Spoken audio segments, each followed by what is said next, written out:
Hello, बच्चों. Let's read this question. So this question says, in the word of Bertrand Russell, we know that very little, and yet it is astonishing that we know so much, and still more astonishing that so little knowledge can give us so much power. Justify the statements. Okay. तो चलिए बच्चों, अब हम इस question को start करते हैं. तो देखिए बच्चों, इस क्वेश्चन का की कॉन्सेप्ट आपका लिख सकते हैं. The key concept of this question. इस क्वेश्चन में हमें बताना है कि इस क्वेश्चन में देखिए हमें इस स्टेटमेंट को क्या करना है, हमें यहाँ पर प्रूव करना है. ओके. तो देखिए बच्चों, इस क्वेश्चन का की कॉन्सेप्ट आपका लिख सकते हैं, आपका बेसिक फिजिक्स, या आप लिख सकते हैं इंट्रोडक्शन टू फिजिक्स लिख सकते हैं. क्या लिख सकते हैं आप? Introduction to physics. Okay. Introduction to physics is the key concept of this question. Okay. This will be the key concept of this question. Okay. अब देखिए बच्चों, इंट्रोडक्शन टू फिजिक्स या फिर हम साइंस बोल सकते हैं. क्यों? क्योंकि देखिए हम जो यूनिवर्स है, यूनिवर्स के बारे में इसमें स्टेटमेंट में लिखा है कि we know very little, and yet it is astonishing that we know so much, and still more astonishing that so little knowledge can gives us so much power. Okay. तो हम ये बात कर रहे हैं हमारे यूनिवर्स की, how much we know about the universe. Okay. तो यूनिवर्स की स्टडी जो हम करते हैं with the help of the science और with the help of the physics. Okay. तो this is the introduction of the physics. इसलिए इसका की कॉन्सेप्ट क्या आपका? Introduction to physics. फिजिक्स का हम यहाँ पर इंट्रोडक्शन करेंगे. ओके. अब देखिए बच्चे, जो हमारी हमारे हम नेचर के बारे में, हम यूनिवर्स के बारे में देखिए कितना जानते हैं, हम नेचर और यूनिवर्स के बारे में कितना जानते हैं. ओके. अब देखिए, जो आपके बेसिक, सबसे बेसिक फंडामेंटल यूनिट्स होते हैं, क्या क्या यूनिट्स होती हैं आपकी? Mass, length and time. This are the basic fundamental units. Okay. एक होती है आपकी mass, second is length, and third is time. This are the fundamental units. Okay. अब देखिए बच्चे, जो हम क्या करते हैं, ह्यूमंस विदाउट एनी प्रोब या फिर विदाउट एनी एड, अगर हम किसी भी बिना मतलब वेयर सेंसस के थ्रू अगर हम किसी मास की स्टडी करने बैठे. ओके. तो हम ह्यूमन कितना डिफरेंशिएट कर सकता है? मिनिमम मास देखिए, हम किलोग्राम के ऑर्डर को बता सकते हैं, ग्राम्स के ऑर्डर को बता सकते हैं. कुछ अगर हम बात करें, देखिए मास को हम यहाँ पर केजी में डिनोट करेंगे, इनको एसआई सिस्टम है. लेंथ को हम यहाँ पर मीटर में डिनोट करते हैं और टाइम को सेकंड में. तो मिनिमम मास जो हम अपनी बेयर सेंसेस से ऑब्जर्व कर सकते हैं, वो मिलीग्राम्स होगा, या फिर हम बोल सकते हैं फ्रैक्शन ऑफ द मिलीग्राम. यानी कि हम उसको 10 टू द पावर -4 लिख लेते हैं. ओके. सेव इसको 10 टू द पावर -4. ओके. और मैक्सिमम मास हम कितना डिफरेंशिएट कर सकते हैं? Maximum mass can be our 10 to the power, maximum mass कितना हो सकता है आपका? 1000 किलोग्राम. ओके. 1000 किलोग्राम हो सकता है. ओके. तो 10 to the power 3 kg. Okay. Similarly अगर हम लेंथ की बात करें, तो मिनिमम लेंथ कितनी हो सकती है आपकी? सेंटीमीटर या फिर मिलीमीटर. ओके. हम इसको क्या लिख सकते हैं? आपका 10 to the power -4 metre around लिख लेते हैं. और मैक्सिमम लेंथ हम कितनी देख सकते हैं? मैक्सिमम लेंथ हम कितनी सेंस कर सकते हैं? ये होगी आपकी of the order of kilometres. Kilometres होगी, या फिर हम बोल सकते हैं 10 किलोमीटर, 100 किलोमीटर्स होंगे, तो हम लिख सकते हैं 10 to the power 4 kilometres. Okay. This will be the maximum length we can perceive with the bare senses. Bare senses हम देख सकते हैं. ओके. टाइम टाइम में मिनिमम टाइम हम क्या परसीव कर सकते हैं? मिनिमम टाइम हो गया आपका द टाइम जो हमारी आइज ब्लिंक करती है, तो कितना टाइम लेती है? Around 10 to the power fraction of second, या 10 टू द पावर -1 सेकंड बोल लेते हैं. और मैक्सिमम टाइम जो हमारी आइज क्या कर सकती है? परसीव कर सकती है. ओके. जो हम मैक्सिमम टाइम जो हम फील कर सकते हैं. ओके. वो कितना हो सकता है आपका? वो हो सकता है आपका ईयर्स. ईयर्स हो सकता है. ओके. 1 ईयर हो सकता है. और 1 ईयर में आपके 86400 सेंटीमीटर सेकंड्स होते हैं. तो इसका 10 to the power 7 second approximately ले लेते हैं. Okay. So this is the, तो ये आपकी दिस इज द ऑर्डर्स. ये क्या आपके ऑर्डर ऑफ मैग्नीट्यूड है, जिन्हें हम बेयर सेंसेस से क्या कर सकते हैं? परसीव कर सकते हैं. ओके. अब देखिए मास, जो आपका मास है, मैक्सिमम मास कितना हो सकता है? मिनिमम मास की आपकी मिनिमम वैल्यू क्या होती है? मास की मिनिमम वैल्यू होती है आपकी मास ऑफ द इलेक्ट्रॉन. कितनी होती है आपकी? 10 to the power -30 kg. Okay. और आपका मैक्सिमम मास क्या हो सकता है? Mass of the universe. Universe का मास कितना है आपका? 10 to the power 52 kg. This is the mass of the universe, या फिर मास ऑफ द सन भी बोलते हैं. ओके. अब देखें लेंथ, मिनिमम लेंथ हम क्या परसीव कर सकते हैं?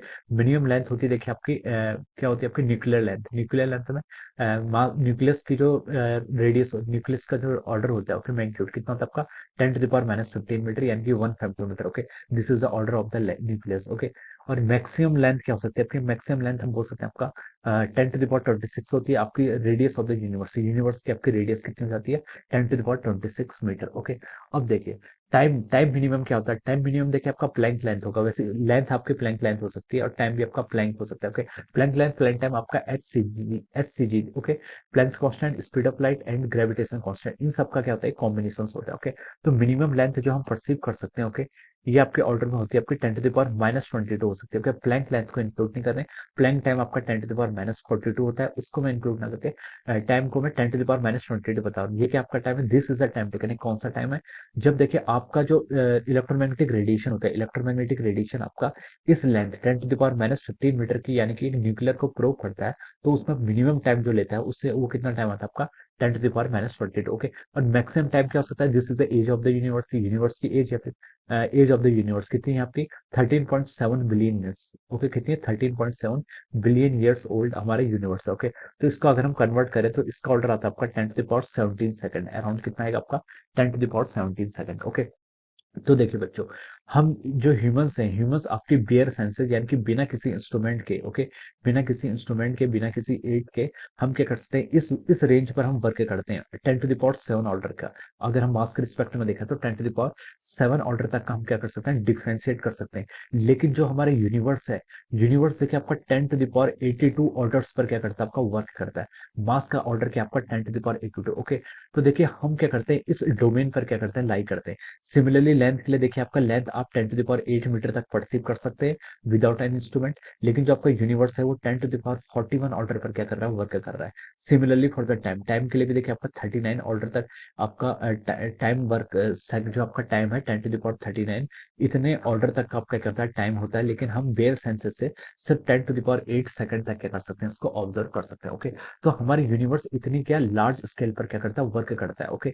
तो इस पूरी इंफॉर्मेशन को जो आपका यूनिवर्स वर्क करता है, हम इसकी बहुत ही स्मॉल रेंज को क्या कर सकते हैं, परसीव कर सकते हैं।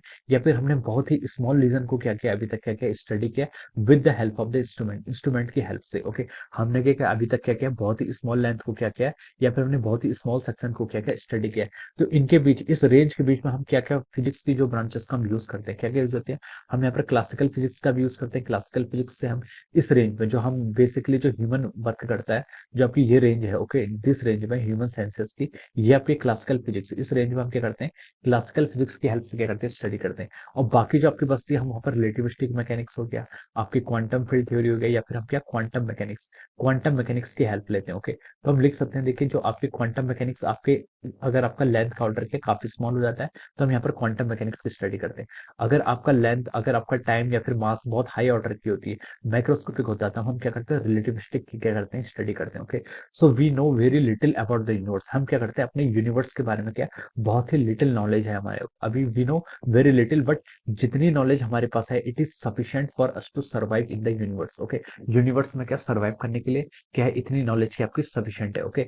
अब देखिए जो आपका यूनिवर्स है, यूनिवर्स की एज कितनी है आपकी, यूनिवर्स की एज आपकी 13.7 बिलियन ईयर्स ओल्ड, यूनिवर्स की आपका 13.7 billion years old, this is the age of the universe, ये कि आपकी यूनिवर्स की एज है, ओके। जो आपका यूनिवर्स है, यूनिवर्स देखिए कैसे स्टार्टिंग हुई थी आपकी, इसके ऊपर काफी ज्यादा थ्योरीज हैं, पर जो मोस्ट फेमस थ्योरीज है वो कि आपकी बिग बैंग थ्योरी, कि आपकी big bang theory, big bang theory कहती है कि जो आपका यूनिवर्स है, यूनिवर्स क्या हो रहा है, आपका एक्सपेंड हो रहा है, universe is expanding at speed of light, क्या हो रहा है, यूनिवर्स क्या कर रहा है आपका, यूनिवर्स क्या कर रहा है आपका, एक्सपेंड कर रहा है speed of light, universe expanding at speed of light से क्या कर रहा है आपका, यूनिवर्स एक्सपेंड कर रहा है, ओके। तो देखिए यूनिवर्स क्या कर रहा है आपका, एक्सपेंड कर रहा है आपका स्पीड ऑफ लाइट से, ओके। और हम यूनिवर्स के बारे में कितना जानते हैं, less than 1%, we know lesser than 1% about this universe, okay. तो ये हमारे क्या रेंज है, क्योंकि यूनिवर्स की एज क्या है, 13.7 बिलियन ईयर्स ओल्ड, इतना इतनी क्या है, एज है यूनिवर्स की, ओके। और ह्यूमन ने अभी तक जो आपका, ह्यूमन का जो आपका बोल सकते हैं, ह्यूमन ने अभी तक जितना एग्जिस्ट किया है यूनिवर्स पर, वो कितना आपका 500 ईयर्स, मैक्सिमम कितना बोल सकते हैं, 500 ईयर्स तक एग्जिस्ट किया है, ओके। तो हमने 500 ईयर्स तक की जो आपकी क्या है, इतना ही अभी तक क्या कर पाए हैं, हम इसका यूनिवर्स के बारे में स्टडी कर पाए हैं। स्टिल क्या, which is lesser than 1%, still 99% about the universe is unknown to us, okay. ये क्या हमारे हमारे लिए क्या अननोन है, बट ये हमें क्या करता है, जितना भी हम अभी तक जानते हैं, it is so much sufficient for us to survive, okay. Earth में, हमारे अर्थ में सर्वाइव करने के लिए इतनी नॉलेज क्या आपके लिए इनफ है, ओके।